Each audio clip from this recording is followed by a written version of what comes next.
Mike McCool here in the Royal Examiner studio, and with me today I have two ladies from the Department of Social Services. I have Audra Smeltser. That's correct, Audra? Mm-hmm. She says she's not related to Michelle, but she's sticking to that story, so we'll do that. Audra Smeltser, and then we have Brenda Norman. She is the Adult Services Supervisor. Is that correct? And yes. You're in Adult Services as well. Mm-hmm. This is Disability Awareness Month, and so we're going to talk a little bit some of the services that you all offer to our community. Mm-hmm. So who wants to start? Brenda. You're the boss, Brenda. So I am, yeah. So it is Disability Awareness Month. That is in December, and Disability Awareness Day is on December 3rd. And this was started by the United Nations in 1992 as a way to recognize that there's people who are living with disabilities and some of the challenges that they face, and one of those is economic disparity and also having access to appropriate housing. When you look at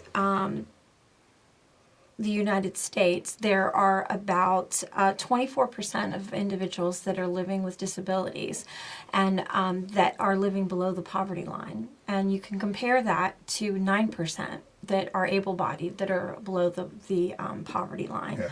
So here in Virginia, we have about 24% of individuals with disabilities that are also living below the poverty line.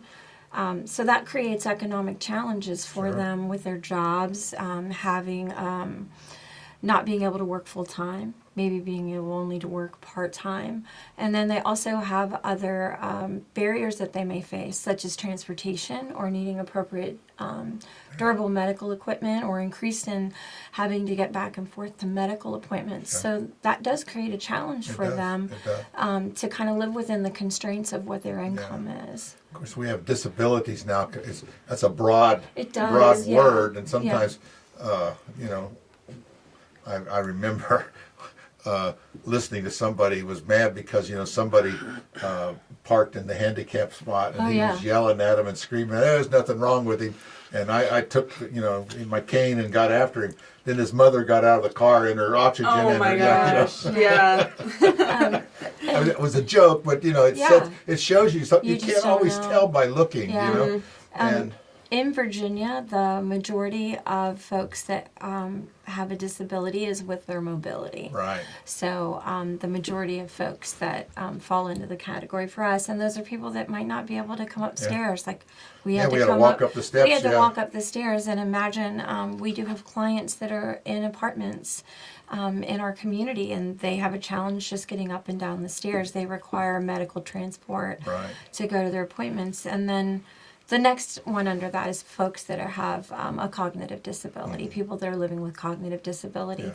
And that could be anyone, our services are anyone age 18 to 59 with a disability, or anyone 60 and older. Yeah. So we do have a fair share of folks that you would not normally think would be served by adult services, because people normally think that's just the elderly. Right. But it isn't. It is people that you're seeing in the restaurants here, or you're seeing them and other places that are working. They're just not able to support themselves. And you're right. It's hard to get a leg up on the economic scale when you can't work full time. True. Or you're really selected in the type of jobs you can do. If you're not if your education level's not high enough to do a job where you just sit at a desk or whatever it is, and a lot of jobs require physical, standing. I mean, even just standing all day, and a lot of jobs you don't think about what really is required. Yeah, and it's more of just what a job is versus a career, and there is a decided lack of ability to advance in a job. Yeah. So part of what we're able to do is our services might start with someone just coming into the office because they need help with something. We've had quite a few cases that where we've been able to make a difference in someone's life and help them sustain something. Years ago, I worked with a gentleman. I think he worked out of the Winchester office, a little different branch and basically was trying to find jobs for people that had disabilities. And again, they did offer a lot of extra training, help getting him to and from work, but it's hard. And I remember him saying, just trying to find a job for somebody that can't stand all day, True. or can't sit all day, or can't walk up a step. And in a lot of jobs, a lot of employers just don't want to put up with it. But yet, some of these individuals are smart and they're capable and want to work. Yeah. We always got the stereotype of just people, just sucking off the system and eating That's bonbons all very day. true. I'm sure that exists, but most people really want to work and want to provide for their family and work hard. And sometimes you just need a little help, Right. just a little help. And part of why this is important to me is I do have a 25-year-old son who is declared incapacitated by a court. So we are his guardian. And he was fortunate to go through a program involved with DARS, which is the Department of Aging and Rehabilitative Services, which is the umbrella over our programs. He did that in high school, and they taught him things, and he was able to participate in a program with Winchester Medical Center, where they ran him through the different departments and found the part that he enjoyed the most. And Right. the funny thing is, Audra knew him in high school. So when she came to work for me, and we were talking, we were like, oh, and she's like, well, I know Nick. I was like, oh, you know Nick. So, we have that connection. But my son was very fortunate to be able to find a job. He's been there since 2020. So he's great. He's the guy who didn't mind working every weekend. Yeah. And that's the one benefit that people don't think about. It's hard to get staffing on weekends, but he would work every weekend until they switched him, and he works Monday through He's Friday. glad to work. He loves it, and though he doesn't drive, again, those are the challenges that he faces. Right. We either have to take him or we have to get an Uber to take him to and from work. Right. Not only is seeing this from what we do in our work, but we also can see it on a personal level. And just like you said, the training, and a lot of folks don't understand that there is training and there is ways to develop and figure out what you want to do as a career. Right. I was thinking too, a lot of people don't want to admit that they need a little help, or they say, well, that everybody gets this way, it kind of, because it does, sometimes it happens from a fall or just You're from right. disease, or just happens. You've had scoliosis as a child and didn't really know it, and all of a sudden now you're 50 years old and I can't stand up and walk very good, or I fall down, and you wonder what's wrong, and people just put it, it's old age, right? Yeah. Or it just happens, and just assuming that there's no help, but there is. Yeah, there is. And this, it's a free evaluation, right? I mean, Yeah, so typically someone may come to our attention. Sometimes it's through an Adult Protective Services Right. report, but anyone can come in to do voluntary services, and that's when we. Audra was just meeting with someone this morning with an adult services case. So, is there someone that you can think about that we may have helped? There's a lot of people, but like you said, it can be individual incidents that make them disabled and they don't want to admit it. So we don't want to push them, make a relationship Sure. with them at first, because asking for help is really difficult. So we're not going to go up to be like, what do you want? What can I give to you? But Right. no, and make them feel heard and understood, and I can't imagine losing my independence or not being able to walk or not being able to do things for myself. So just meeting them on the same level so they understand that I'm here to help you. I'm not here to push you into anything. Right. And just creating a relationship, and then once they feel more safe with accepting help, then they're more willing to ask for help. If they know, okay, this is a safe person, they understand where I'm at. So just creating a relationship with them. But I see a lot of people. I see young people, but I also see a lot of older people.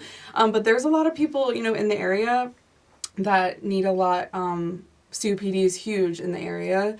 So it might not be a physical ailment so much, you might not be able to see them and know, they can't do things, but they might be out of breath. They might not be able to, like you said, work and provide for themselves. So we do screenings for the Medicaid waiver to have someone come into the home to help them, because, not everybody wants to go into a facility, and that's perfectly fine.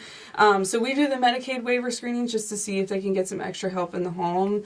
I've seen a lot of people be really grateful for the waiver, because then they can get, you know, a loved one, a friend that they trust come in, because a lot of times it's scary and hard to get just a stranger to come in. Sure. Or you might not feel like you can trust them, or they might, you know, all of those things. But we have a lot of great agencies in the area with a lot of great caregivers, but like there's nobody like somebody you love, Sure, right? sure. So we work with that and make sure that they can find somebody. I would say like a success story is we had a client come in, and because he gets Social Security because he's disabled, and his representative payee had passed away. So he had no way to receive his funds to take care of himself, take care of his family. So he was trying to find a job, but like you said, it's hard to find a job if you can only do certain things, you know, and a lot of times around the area it's limited with like construction jobs or things like that. So we were able to kind of help him get different resources. So hooked him up with another local agency, Access Independence. They provide representative payee services. You have to apply and follow, you know, everything that they require. So he was able to get a representative payee through them, receive his funds, you know, they take care of, you know, pay his bills and stuff. And then he was able to actually end up finding a job that would suit him for the time being. And then also another portion of social services are prevention team. We helped them. They had just had a new baby, so we helped them, you know, navigate being parents, and then also navigating, oh no, we don't have our, you know, our funds like we usually do. Sure. So just helping them navigate that, and now they're happy. They're in their own place, and they are doing great and productive. Yeah, exactly. And he really wanted to work. He actually, to no fault of his own, he had a traumatic brain injury when he was younger. He got into a car accident. So it was nothing. Sure. It was nothing he could have planned for. It just happens. The cards he was dealt, and let's make the best of the hand. Exactly. Right? Yeah. So there's a lot of people, and then I also work with Michelle a lot at the thermal shelter. Right. So we see people that might be transient, you know, that come through. But we see the need, and so we always say, you know, that everything's voluntary. You know, come to social services, see what we can help you with. But you know, that's another. It's hard when they don't have anywhere to go at all. Sure. So that's always difficult. But there's a lot of success stories. There's a lot of hard stories too, though, because it's an adult. It's not a kid or anybody else. I can't tell you what to do, what to choose, anything like that. I can just tell you, like I said, I create that relationship and then tell you what I can help you with. And then if you want to do it, you can do it. If you don't want to do it, that's okay. Maybe you come back around in another year and you decided, okay, I think I'm ready. And that's, you know, nothing's forced. Whatever they want to decide, whatever works for them and their families. Well, I hear the word protective services in your title, so it sounds like, you know, the police, you know. Yeah. It does, doesn't it? But it's absolutely not. It's kind of like elder abuse. That's what I thought of. That's correct. That is, yeah. So part of what we also do is adult protective services. So that would start where someone might call in and they have a concern of abuse against the person 18 to 59 and disabled or over 60. It could be anything. We've had some pretty I'm trying to think of something off the top of my head that we've recently had where just a caregiver passed away unexpectedly that left someone in a home that could not get out of their bed. So that would start with a report. We would get the report, we would look at the report and see if it meets criteria, and then we would initiate an investigation, and then we would make the determination if abuse, neglect, or exploitation happened. That doesn't mean intent. That doesn't mean anyone intended anything to happen. The majority of what we investigate is what we call self-neglect, because Virginia backs people up to make their own decisions, good or bad.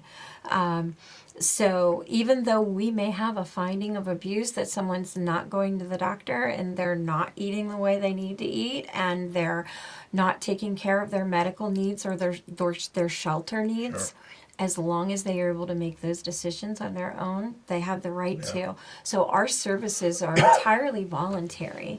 That's what Audra was saying. It was so important to build those relationships. We can create and work with a family on what a service plan is to give them the options and give them the opportunity to make the change if they want. Sometimes they do. Sometimes it takes us trying a couple times. Right. We just really want to make sure that people have the choice to live how they want to live with the supportive services and knowing what's available.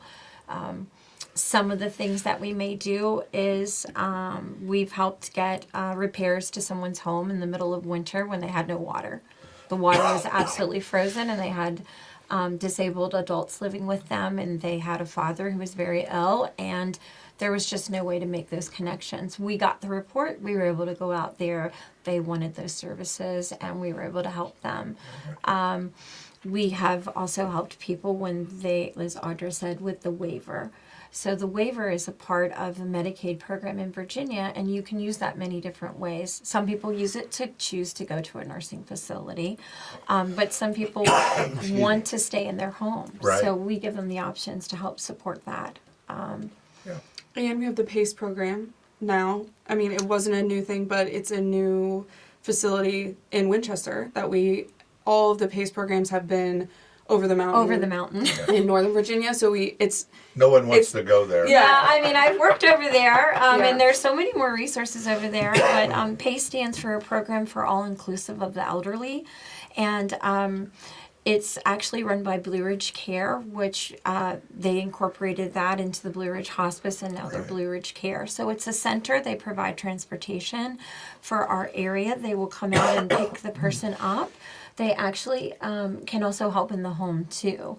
So again, that's a choice that people can use that. That's why the waivers are called community, or they're called consumer based, so they can choose how they want to use that. But it's a great program. But you're so right about building a relationship with people and just getting them to admit that they may need something and getting them to come in the door. Yeah. We have, like you said, we have a lot of services, and we've talked to Michelle Smeltser about the things that she does and the jobs and the training and there's just so many things that we have available to people. Sometimes it works. Sometimes they don't qualify, but you need to check it out because.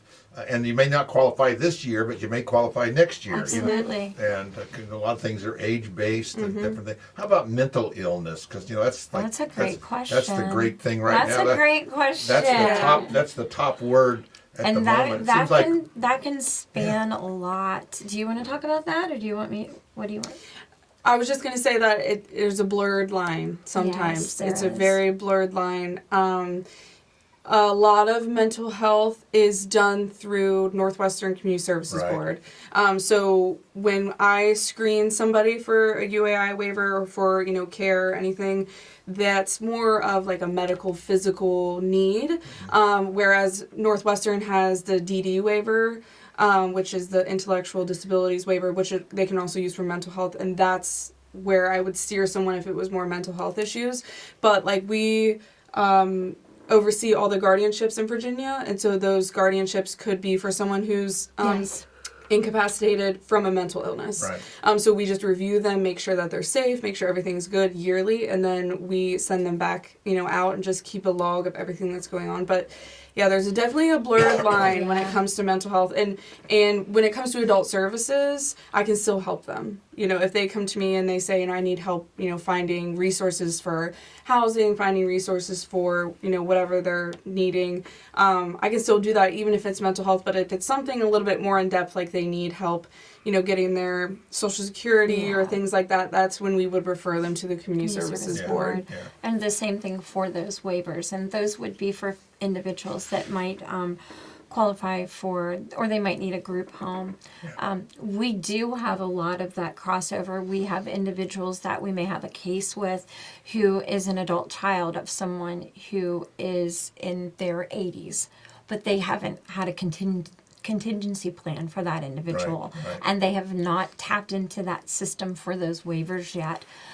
So those are I would say would be something that is that gray line for us, because again, all we can do is offer you those resources and encourage you to do it. Right.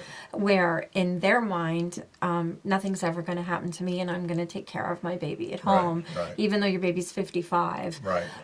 Yeah, we do have those we cases know too. We know some people that are in that situation. Yes, Yeah. we do. And we work closely with Northwestern. we So if do. they already have an established caseworker with Northwestern or anything like that, we work with them. You know, we'll work together to figure out a plan of what kind of services would benefit them the most. Right. And we work with DARS too. Yeah, With the job force program that they do. We work with them to see like what we can provide, but it's hard, the transportation piece Sure. is hard because we don't always have the means to provide transportation, especially not on a regular basis. Not on a regular we basis, We kind of, we have done it for things. So if there's an emergency, they need their medication and they can't Sure. get their medication. So staff is, y'all are going out to get Well, medication and providing it to excuse me. people. We have a resource fair coming up, right? Yes, we Just do. another few days. And again, this sounds like you'll be there, I'm sure. Yeah. And if you have any needs at all, sometimes you just need to know what's available. Absolutely. And that's why I encourage people to go to these resource fairs. It'll be at the community center. Is it on the 3rd? I think. Is it Wednesday? Yeah, it's usually on a Wednesday, Yeah, so I it's on a believe it's Wednesday. So I'll look that up. I'll put it in the Please story. do. Yeah. And encourage people to show up to these things because we'll have sometimes 30 or 40 organizations. And again, that's kind of what I'm hearing from you is we may not be able to help you, but I know somebody that can. Exactly. And I think that's what it is don't think that you've heard stories, oh, they can't help me. But they know, like I always say, if I can't do it, I know a guy. Yeah. And that's kind of where you're at. I mean, you know a guy or a gal that that doesn't fall under us, but here's the people that you need to see. And I liked what you said about the application. I always encourage people, apply for everything. Sure. It doesn't matter if you don't think you're going to need it. And even if you do, I've had people who've applied for Medicaid and for the waivers and they've got accepted, but they say, you know what, that's not for me right now. Right. So just because you apply and you qualify doesn't mean you have to accept it. Right. But you can't formulate that plan Right. unless you know what every option are. Yeah. So again, I really liked that you said that and that you brought that you need to up. sit down and plan because, like you say, your old age comes very quick, and as I well know, and things happen that you've never planned for, and then all of a sudden, overnight, you're in a situation, you fall down, and all of a sudden that changes your whole life. Absolutely. And it happens to everyone, and so we need to make sure we have tons of resources in our community. The DSS is just one of them, and I know that people call me for things, and I say, "Well, I know somebody. Let me give you Michelle's phone number." Right. And again, she's a great resource for things, and it still amazes me how many clients you have in Warren County. It's a large number. I think, what is it? It's almost 50. Yeah, I say it's like 20% of our population. I think it might be more. Yeah, and it kind of at all different levels. Yes. Small, large, big, Yeah. but kind of runs through there. So we have a lot of needs in our community, and we're very appreciative of all the things you do and you do. Thank you. And we'll see you at the resource fair. And I encourage people that I think it is Wednesday the 3rd at the community center, but I'll be sure I'll put it in the story. But go ahead and check it out if you have any need at all, or you think you have a need. Check them out. It's something to do. Brenda and Audra. Yes. Audra, there we go. But she's still saying she's not related to Michelle. So, Right. She spells it different. She does. Oh, she's wrong. I'm right. I'm the right spelling. She's not. Yeah. All right. Thanks again, ladies. I Thank you. appreciate it. Thank you. Thank you.